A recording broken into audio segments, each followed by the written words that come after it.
Bonjour à tous et bienvenue sur Le Tilt, le podcast qui explore les nouvelles formes de travail et partage des idées et des outils à celles et ceux qui veulent réinventer leur vie professionnelle. Je suis Léa Audrin, coach et formatrice en transition de carrière, et mon but est de vous aider à déclencher votre tilt et naviguer entre les différentes phases de votre vie pro pour vous y épanouir pleinement. Un tilt, c'est une prise de conscience, un déclic grâce auquel un nouveau monde des possibles professionnels s'ouvre. Je vous partage des épisodes solo ou des interviews au sein desquels je décortique des sujets autour de 3 thématiques clés. La transition professionnelle, la carrière et le futur du travail. Alors, ça fait plus de 4 ans et demi maintenant que j'ai ce podcast et que j'explore les nouvelles formes de travail. Et je dois dire que le freelancing est une des formes de travail qui rencontre le plus grand succès sur mon podcast. À chaque fois que j'en parle, j'ai beaucoup d'écoute. Et je sens que ça intrigue beaucoup. Et d'ailleurs, moi, dans les accompagnements en transition de carrière que je peux proposer, quasiment la totalité de mes clients ou mes clientes se posent au moins la question du freelancing pendant leur exploration.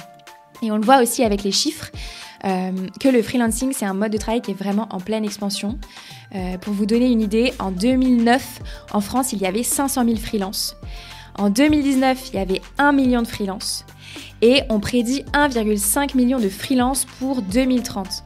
Donc c'est une augmentation prévue de plus 57,7%, c'est énorme. Et donc il y a vraiment un besoin de mieux comprendre cette forme de travail et de mieux accompagner celles et ceux qui pourraient être tentés de le devenir. Alors c'est pour ça que j'ai décidé de faire une 2e édition du mois du freelancing. Si vous creusez dans mes anciens épisodes, j'avais déjà fait un mois du freelancing il y a quelques années.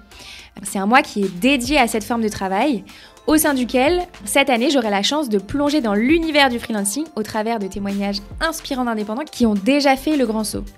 On va parler de leur parcours, de leur réussite, mais aussi de leurs défis, parce que oui, être en freelance, c'est effectivement très excitant, mais ça vient aussi avec son lot de responsabilités, de questions, d'incertitudes.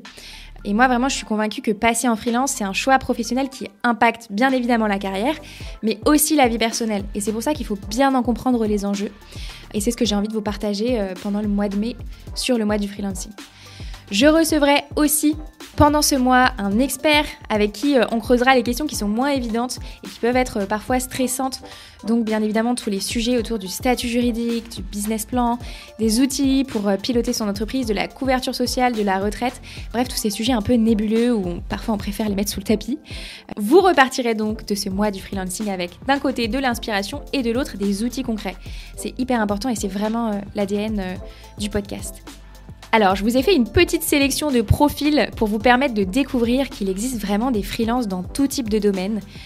Il existe des freelances dans le digital bien sûr, mais aussi des freelances qui sont artisans ou encore des freelances dans le domaine de l'aide à la personne.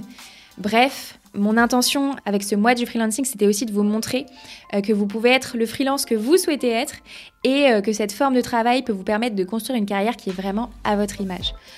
Donc, que vous soyez un professionnel en reconversion ou même un salarié curieux des possibilités que peuvent vous ouvrir le freelancing en parallèle de votre job, eh bien ce mois est fait pour vous. J'espère qu'il vous plaira. N'hésitez pas à m'envoyer un message si ça vous a apporté des réflexions intéressantes ou de l'inspiration, de la motivation. Et moi, je vous souhaite une très bonne écoute. À bientôt!